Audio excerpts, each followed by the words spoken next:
in this video I will tell the viewer how to go from a skinny arm bitch to having huge and dominant arms. Now let me tell you a story, bro, because I went from having those skinny ass arms to finally being strong, looking like a tank, not being insecure about my skinny ass arms, and people literally being suspicious of me taking steroids. So there is only 3 rules, principles that you might want to follow to achieve the same results as me. First one is train hard. And I mean train hard. Most people do the mistake of kind of neglecting their arms just because they are a smaller muscle group. This is a very big mistake. You have to force your muscles to grow, right? You have to push yourself with every single workout that you do. You have to use compound movements, really hard exercises with high weight to achieve good hypertrophy on your arms. Now you might ask, okay, but what do I actually do? What exercises do I use to grow my arms? Now let's bring it down to the different muscle groups. We have the biceps, triceps, shoulders and forearms. Let's start with the biceps. The exercises I do for my biceps are mostly chin-ups, cable bicep curls or bicep curls using just normal dumbbells. But the thing is that I always try to push myself with every workout. So that was the bicep. For my triceps, I love doing dips, especially weighted dips. First off, the exercise was pretty hard and I was only able to do like 8 reps, but now I literally do 12 reps with added weight of like 15 kilograms on top of my body weight, because this is a body weight exercise, a calisthenic exercise, and also a compound exercise. That's exactly why I love the dip. It is a hard ass exercise, but it gives you the most results. What else do I do for my triceps? I always also like to use tricep push downs, but a much better alternative, actually do overhead tricep extensions with the cables. Personally, I feel like it's a much better exercise for hypertrophy and strength gains. And also let me tell you that I really don't train my triceps that directly. I don't do anything on the cables to hit my triceps, but what I actually do is I just train with many different pushing movements. So presses like bench press or shoulder press.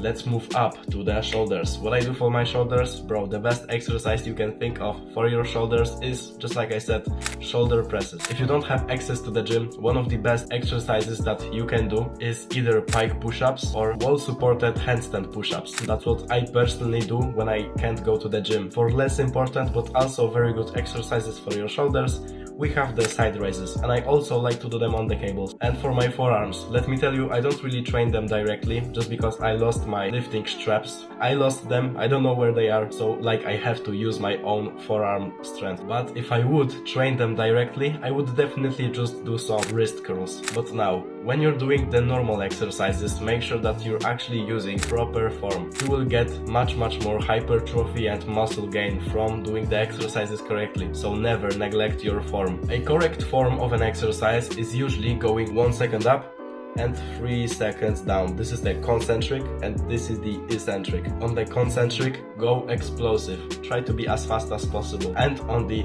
eccentric, go slow and build up the tension in the muscle. This brings me on to the next point, which is progressive overload. Many people like to overcomplicate it, but let me tell you what progressive overload is. First, you go to the gym. Second, you do the exercise. Now, you pick a weight that is not easy, but in which you can perform at least 8 reps. Now, always try to keep your reps between 8 to 12 reps. Like 8 is the lowest and 12 is the highest. So if I can do 8 now, I will try to do 9 and so on and so on. And as I can do 12, I will pick a higher weight. Now, the best way to track your progressive overload is to basically just use an app on your phone. Literally just go on Google App Store or Google Play or something and look for a gym tracking app. And I'm pretty sure you will find them in no time. Now let's speak about training till failure. Many people will disagree with me on this, and many people have disagreed with me on this. Let's say you're doing 3 sets of an exercise. Many people say that the first 2 sets should not be taken to complete failure, that you should have at least 1 to 2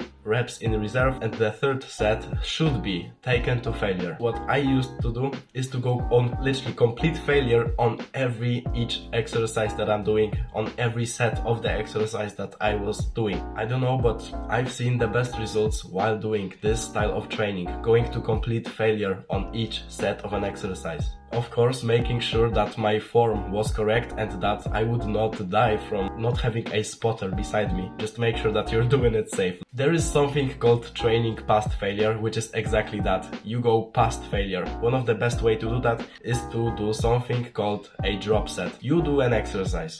You go to complete failure, you achieve the failure in about 8 to 12 reps. Now what you do is literally do the same exercise, but immediately after doing the 8 reps, grab a lighter weight so you can do the same thing and go to failure again. Now the last point of the train hard chapter of this video is mind-muscle connection is key to building muscle. If you don't yet know what mind-muscle connection is, let me briefly explain. Mind-muscle connection is you literally thinking of the muscle being contracted and lengthened. As Arnold said, you have to be in the muscle, because when you're just going out there and doing fucking shoulder presses without even thinking of it, doing 8 reps and just leaving the weight, what you actually need to do is to completely think of your shoulders while doing the exercise. This way you will have much better form, which results in better muscle gain, and you will just be mindful of the muscle you're training, which is simply the best way to approach training. That was it. Let's speak about the chapter number 2, which is train more. So how do we train more? We add more volume in our training. What volume is basically the workload that the muscle gets each week. Now a lot of people say that you don't need to train your arms with that much volume each week just because it is a smaller muscle group. Many people don't train their arms with intent and intensity, and that's exactly why they have small arms. So what I like to do is to literally just do more training so I can ensure that my arms will grow. Did you know what I did when I was trying to actually grow my arms? My workout split was just push-pull legs. What I used to do is to not do 3 workouts but 4 workouts. Push-pull legs,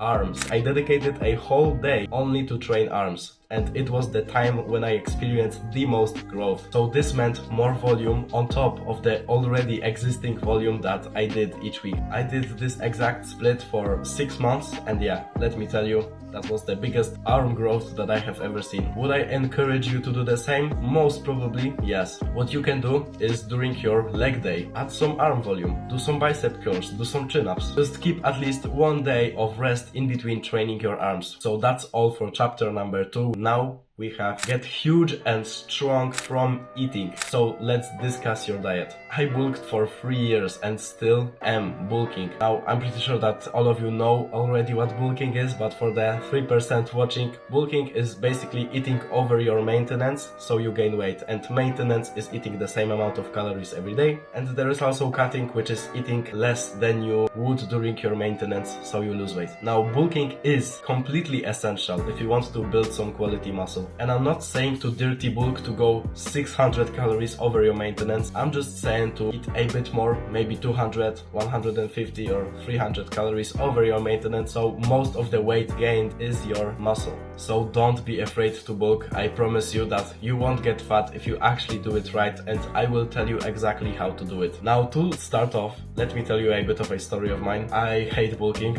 I literally just posted a video on my lifestyle channel where I just explained during eating my cereal for breakfast, I literally explained how I don't like bulking, because my belly is constantly full and literally is always in pain because I'm constantly digesting food. So quite literally everyone is the opposite of me. Okay, so just like I said, how to bulk properly so you won't get fat. Only eat above your maintenance in about 200 or 300 calories. If you eat any more than that, and if you're not extremely skinny, then most probably you will just gain a bunch of fat, which is unnecessary. But if you're actually like very skinny, then eat above that. Eat 500 calories, 600 calories above your maintenance, because that's how you actually make progress in gains. But if you're the opposite of that, if you're actually more fat, then cut is your best choice. You need to eat a bit less than you burn, so you burn the fat. Cut only when you deserve to. Most people my age are not completely obese and not completely skinny. They are kind of skinny fat, right? And what you have to do from this physique is to eat a bit more than you burn, but constantly train. This way you will build much more muscle, and then as you go 2, 3, even 4 years of training and eating a bit more than you burn, you will start to build some quality muscle just like I did, and now only cut when you deserve it. What I mean by this, many people do this mistake of cutting when they are not even that ready for it. Like, you haven't even built that much muscle. What is there to reveal? Why would you cut your weight down and reveal your abs and stuff when you don't really even have abs? You don't have muscle to reveal. So first bulk and actually gain muscle, so then you can cut and reveal it. Bro, I've been training for 3 years straight